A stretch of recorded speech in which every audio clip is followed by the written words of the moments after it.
We are now moving into the final stages of the tournament. There are 8 players remaining. Zach and Keyser, Turin and Nexus, Farms and Whiteheart, and Orangeheart and Adjix. Those guys are playing just a few more matches to determine who is the winner of the Legend of the Stars.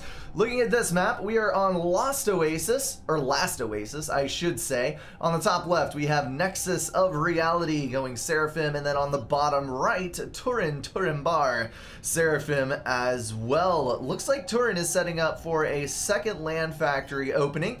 He's got 4 power generators going down, then if I had to guess, he's going to build the hydro, couple of power generators, and an air factory. We'll come back and check on him in just a second. Nexus, on the other hand, is going for 1 land factory open, walk to assist, and then he's got second air. This map is a little bit like Eye of the Storm, but it also differs quite a bit in that there's a little bit more land around the outside edge with less emphasis on the Navy. It's like you shrunk up the map just a little bit. The core elements are still there. You've got your expansion mexes by the islands. You've got a center island with a fair bit of reclaim, as you can see with the distribution there. And then you've got your 4 corners with the core mex groups that you're going to want to capture as your expansions. It's just shrunk up a little so the action happens a little bit faster. This is also going to give a huge advantage to factions with hover units at the T1 phase. Turin asking, now what was the build order for this? Might should have sorted that before you started the game. Either Auroras or T1 artillery is going to have a huge impact here because they're going to be able to go in unconventional routes to get to the bases, whereas the other factions are going to have to walk T1 tanks all the way around the outside edge, and it will be pretty predictable as to where they're coming from. I am curious as to whether or not this map can be played without any Navy, because while there is a substantial amount of water, I think the passageways are narrow enough that you could get by with hover tanks to maintain control well enough to not lose your expansions and then fight it out with air and land. We'll have to see how these guys move forward. Looks like Turin Bar is going for quite a bit of air. We've got 2 air factories placed. Epic adjacency going down with those power generators. We may even see another air factory to this side looking at those power generators that are queued. We've got manual reclaim picking up 38 value rocks along with a couple of 75s as they go, and an outside land factory for the expansion so that we get a few units headed out that way. It looks like Nexus is going to move to the center of the map with his ACU, which is a little bit of an odd thing. I'm not sure if this is pathable. I think this is, and of course on the other side where there's literally like an on-ramp right there. But it might screw up pathfinding a little bit for amphibious units that actually have to climb over the cliffs as opposed to hover units that just kind of float in. This engineer is headed in for the larger rocks and a little bit of manual reclaim here and there, and of course snagging those 75s. It does look like Turin Bar is also headed to the middle, who has apparently clicked 1,000 rocks. You know, that's a good way to boost up your reclaim numbers in the early game though, so you might not want to complain about that. Look at the chunk that is missing out of Turin's base, where he's manually reclaimed the vast majority of the rocks in and around his base, and Nexus has not even begun. We've got 813 mass versus 1,600, even bumping against the ceiling there for a second on the mass. Turin definitely needs to start using all of this because he does have spare power with which to use that mass. It's not like he's going to power stall if he starts upgrading a mass extractor, building more land factories, or anything like that.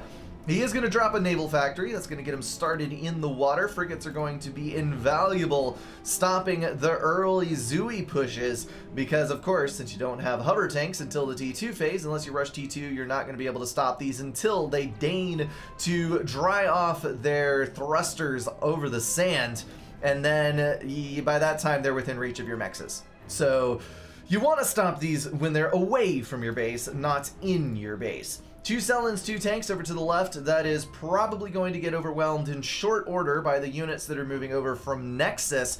Then we've got a total of 5 land factories for Nexus of Reality. That's going to give him a very strong land push indeed, moving towards the outside edges of the map. Might be a bit difficult for Turin to deal with. We've got another expansion factory over there as well. Looks like 2 mass extractors for Tourney. Nexus is going to claim the vast majority of the island, along with getting the extra reclaim from those large rocks. But we do have a couple of Zooies up, and Tourney is moving his ACU into combat, leaving that engineer to finish off the 2 land factories. It seems odd to have factories going down on a map this, or on an island this small, but I suppose it does have a tremendous amount of strategic value with its 8 mexes in total. So if you can get some tanks down there for area denial, you will come out ahead in the end. That island is actually worth more than the corner expansion. 6 mechs versus 8. Alright, Tourney up 27 mass, 500 power. Nexus matching him at 27 and 480. It looks like some of this has to do with a little bit of reclaim coming in. 25 and 23 are the actual numbers, so they are within 1 mass extractor of each other. That almost looks like a T2 mass extractor, but it is actually a T1 engineer paired with a T1 mechs. We do have radar down on the perimeter to the south. Tourney will know what is coming, and he has started streaming some of his own land units over to the left. Total of 6 land factories in the core, 7 on the outside edge versus the 6 total for Nexus of Reality. Plus you've got the 2 land factories on the center island, which might produce a few tanks now in order to help securing, but those will shift over to Zooey production, I'm 100% sure, as the game moves forward. Looks like there will be just barely enough tanks that clump up before these units are able to come in. You might have more tanks in total in the area, but if they are not together, then your opponent will wipe you from the face of the earth. Drop headed out, that is going to be a Selen and 3 engineers for maximum speed in taking the outside expansion. That's going to give Nexus a pretty heavy advantage in map control. And he is also going to move in and try to harass this base. It's too bad that he does not have an overcharge in the bank, because he could have gotten all of those engineers in 1 overcharge, or at least most of them. He may still get the engineer. Yes, the point defense has not finished. So he will be free to kill that, but he is going to take the safe route and retreat into the water. It seems a little bit odd to me that he would not keep pounding away at that base. Perhaps he placed the move order before he realized that that point defense was not going to complete. Little bit of a kerfuffle down here, leaving a few tank wrecks on the ground, and neither player is going to come out the victor, but I think if Nexus had pushed just a little bit, I don't know. There were plenty of reinforcements coming up from the rear, so I don't think he would have done too well in the end. Looks like Nexus is going to push his ACU to the right, and that's going to give him a fair little bit of aggression to work with. Knock out a couple mass extractors, maybe a land factory. I would typically say that that's an odd overextension of the ACU, but when you're dealing with small clumps of units scattered all over the map, trying to deal with all these areas at once, then you're relatively safe stepping your ACU out of the water momentarily just to deal with a couple of expansion mexes and that kind of thing, and then retreating post-haste. We've got 2 naval factories with a 3rd planned over in Nexus's bay, along with 2 torpedo defenses, which should prevent any naval units from coming through, but of course they're not going to do much good at all versus Zooies. I wonder why these torpedo launchers are above the water. I never noticed that, but I suppose they fire the torpedoes out towards the front, they dip into the water shortly after leaving the barrel, and then they proceed to the target. Interceptors out for Tourney Bar, trying to tag that transport, but it already delivered its payload of engineers and whatnot up to the front. So that is a lost cause. And then if we jump over to Tourney, it looks like he's got 21 interceptors versus 18 from Nexus of Reality. That is within the margin of error. It'll come down to Air Micro, who is able to control the air game. But for right now, these players are not going to engage. Tourney pulling units to his commander from the topside corner. That's good for his ACU because he's able to protect it a little better, and he will be able to kill things more quickly, but that also leaves his base undefended. Tourney coming out of the water, and there is a radar there that'll let Nexus know that something it is a-coming. The radar is down, and I'm sure all of those mexes will die.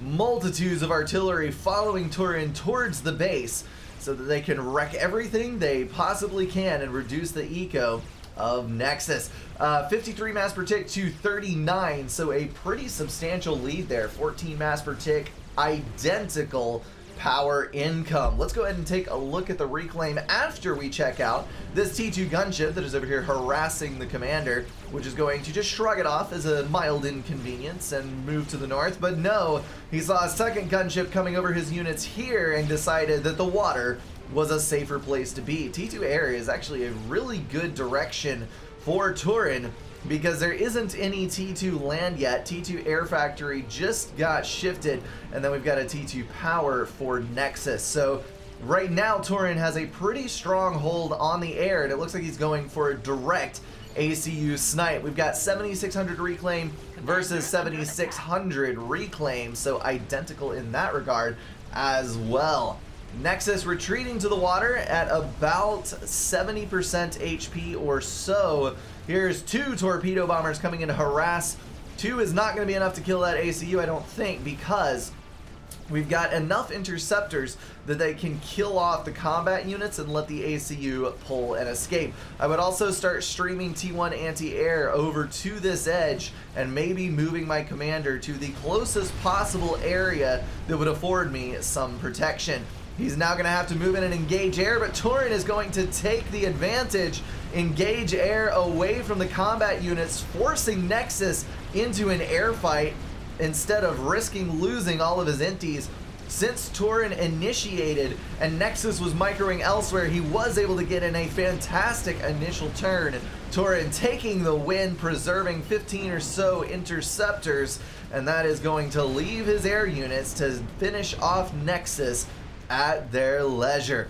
I think this was probably the only way that Tourney was going to end the game that quickly. Otherwise, it would have been an extremely long and grindy fight due to the fact that Nexus had a pretty firm grasp on the land game, and I think it would have eventually overwhelmed one side of the base or other, as is evident down here. Tourney, I still do not know how to play this map.